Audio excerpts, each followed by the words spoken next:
गावाकडचे सातारचे त्यांच्याकडे बी एक गाय आहे, बैल आहे, कोंड आहे. म्हणजे गेला तर बघा तेवढं. मग त्यांनी व्हिडिओ मध्ये बैठला होता तुम्ही?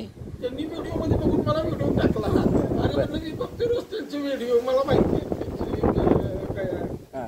त्यांचं तुम्ही खिलार गावची मुलाखत घ्यायला आला होता ना गाडगे साहेबांची? गाडगे साहेबांची. त्याच्या खाली मी ज्या पवन चक्क्या लागल्या हाय ते बी आमचंच.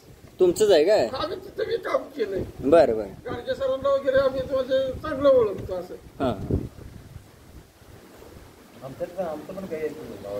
नाही काय बर. आम्ही फार जुन्या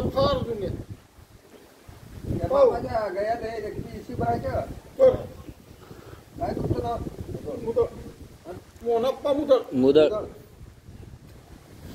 तुम्ही म्हणजे तुझा आहे का साधा पिठाला कामाला? नाही नाही तुझं म्हणजे मामा सर्व्हिस असल्यामुळे ओळख पडली आहे तुमची. तुम्ही इकडे कधी बसून आहे? 11 बसून.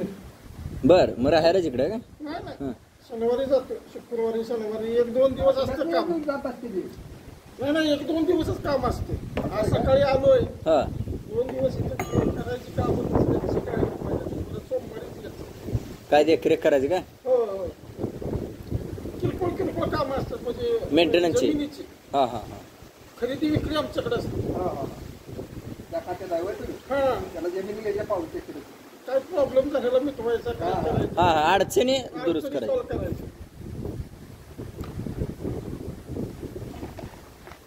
चॅनल कधीपासून बघताय तुम्ही? मी बघतोय बघा, तसं खिलारचा नाद लागला 4 वर्ष झालं तसं मी तुमचं चॅनल बघतो. बरं बरं. नाद वडलं पाहिजेतच का? नाही आमच्यात साधी सारी कोंबडी बी नाही, शिर्डी बी नाही, काहीच नाही. पहिल्यांदा त्यांच्या भावानी एक गाय दिली मला. बर बर. पहिले 1.5 वर्षाची असेल. 1.5 वर्षाची असेल दिलेली कारवड. हो. आणि दुसऱ्या एका मित्रापासून गाभण गाई नेली, ती निळे आहेत ना. होय, निळे वळवाले. यांच्यापासून. बर. तिला खोंड झाला आणि आता ह्यांच्यापासून कालवड नेली की 6 महिने झाले गाभण. ती बी सरांकडे जो बैल होता गाडगे सरांकडे, त्या बैलापासून गाभ आहे. शेळकीवाडी तो बैल बाजा त्याच्यापासून गाभ आहे. आता गाभ आहे. 6 महिने झाले आता. गाय पांढऱ्यात आहे कोशात आहे? ती पांढऱ्यात आहे त्यांची. बर. प्युअर पांढऱ्यात म्हणजे गाडगे सरांची सरदाची तुम्ही बघितली. मोठी गाय. सेम तशी. हाय मोबाईल मध्ये. गाय कुठल्या बैलाची मग ती कालवड?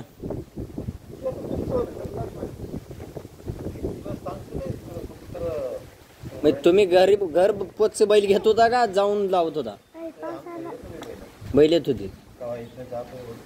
आता ह्यांना दिलेली कालवड कोणत्या बैलाची नक्की काय आठवते? बर बर. बाळा ती प्याला घे.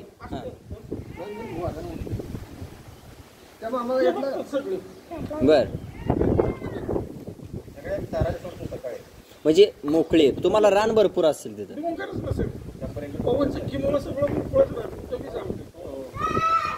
म्हणजे त्या एरियात चारायला काय अडचण नाही ना सर शासनाची?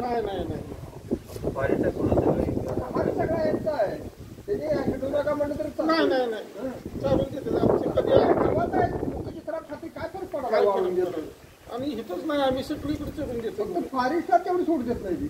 फॉरेस्ट मध्ये तेवढ्या जागेला बंद असेल ना? काय नसतं, टावर असते सर. जाळी असेल ना? हो, टावर असते. परत जिथं डीपी असतो त्याला जाळी असते. बर बर. जनावरांना काय त्रास नाही होत. मग बरं आहे. डीपी आहे ना, त्याकडे कंपाऊंड असते, कोणाला जायला येत नाही. फक्त बागायत करतायत ना? बागायत बी करतात. पाणी आहे अवेलेबल, ती बागायत बी करतात. फक्त जर काय डिस्टर्ब झाली म्हणजे काय बेरिंग गेलं, ट्रेन बिन आली तर मग असं आहे काय? आणि आमचे ट्रक बी आले, आमच्या जमिनीत आम्ही पिकाचं नुकसान झालं, आम्ही सांगतो बाबा एक काढून घे तुझं. नुकसान भरपाई काय मागता येईल. बरोबर.